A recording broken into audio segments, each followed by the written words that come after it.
female about you. Open them up! Who knows best? An expert bookie? Yes! Or a random bunch of bettors? Plugged-in Wall Street hotshots? Or people like you and me? How about the smartest man in the world? Or these guys? The answer may surprise you. If you can get the right circumstances, groups of people can be remarkably smart. And the really strange thing is they can actually be smarter than the smartest person within them sometimes. It's just a theory. James Surowiecki is not only a crowd pleaser with a best-selling book and a business column in The New Yorker, he's also a crowd champion. All that elbowing and jostling, he says, actually is a good thing. If you can figure out a way to tap into the knowledge that, say, a large group of people have, you can really dramatically improve like the decisions you make, predictions you make. You can actually, in some ways, even forecast the future. This goes against pretty much everything we've all been taught about what authority means, what does it mean to be an expert, what does it mean to be smart and wise. Right. Yeah, I think and it also goes against everything we've been taught about what groups are like. Nick, Toddy, head up. James Surowiecki is not the first person to recognize this counterintuitive phenomenon. At the turn of the last century, a British scientist named Francis Galton came across a crowd of fairgoers guessing the weight of an ox. He collected the guesses and averaged them out. And the group had guessed that the ox would weigh 1,197 pounds.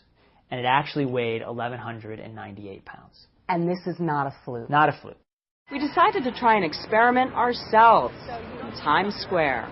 So the idea is people are going to guess how many jelly beans are in here. Right. Do you want to have a guess how many jelly beans are in here? Probably like 2,000. 390. 2,784. 334 in there. Like 3,000? 743. 2,005. 1,011. 10,000. What you're saying that this crowd is smarter than the average person? Oh, yeah. The crowd collectively will be much smarter than the average person.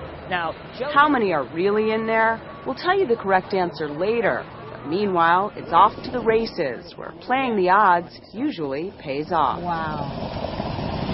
Wow. That is extraordinary. Come on, baby! In some ways, it's actually the perfect example, because the odds on horses, which you can see back there, that are set at the racetrack, are set purely by the crowd. So every single person who bets actually affects the final outcome. So compared to any other kind of, market or futures, or this is one of the best examples. Yeah, it really is one of the best. The number 4 horse. It's a short trot from horse gamblers to stock traders. What you're essentially doing when you're buying a stock, whether you know it or not, is offering up your judgment as to how much that stock is really worth. It's very hard for even the smartest money managers to do better than the stock market as a whole. Which is why so-called index funds with holdings from an entire sector of a market beat managed funds where experts pick and choose stocks. In a given year, the index fund is likely to beat something like 65% of the comparably managed mutual funds, and over a decade, it's probably going to be 80%. John Bogle ought to know. He's the legendary founder of the Vanguard Group. And over an investment lifetime, the index fund, amazing as it may sound, is apt to beat about 90 to 95% of all active investors. But wait a minute. What about the 1990s stock market bubble? Crowds go wrong when diversity really breaks down. Crowds also break down when people start paying too much attention to what those around them are doing. If we're trying to make a good decision or predict the future, the knowledge we need is buried in the heads of people who you would never think to ask. Though these days, thanks to the internet, you can ask anyone, anytime, anywhere.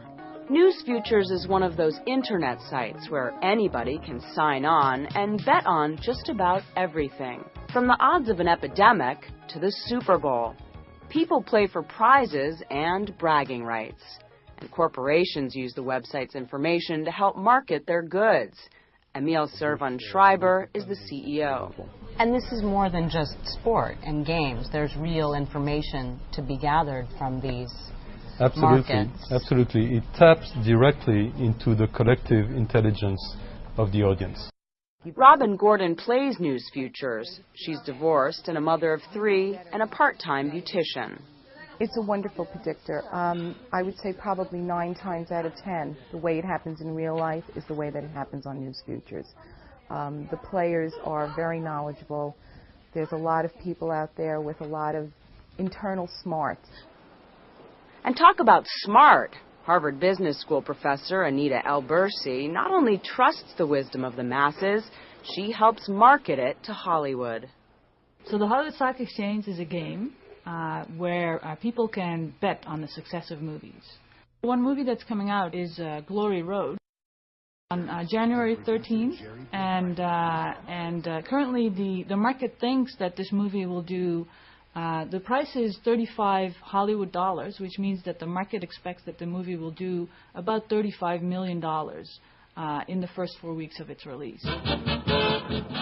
Right now, betting on the upcoming Oscars is big. Reese Witherspoon is in the lead for Best Actress.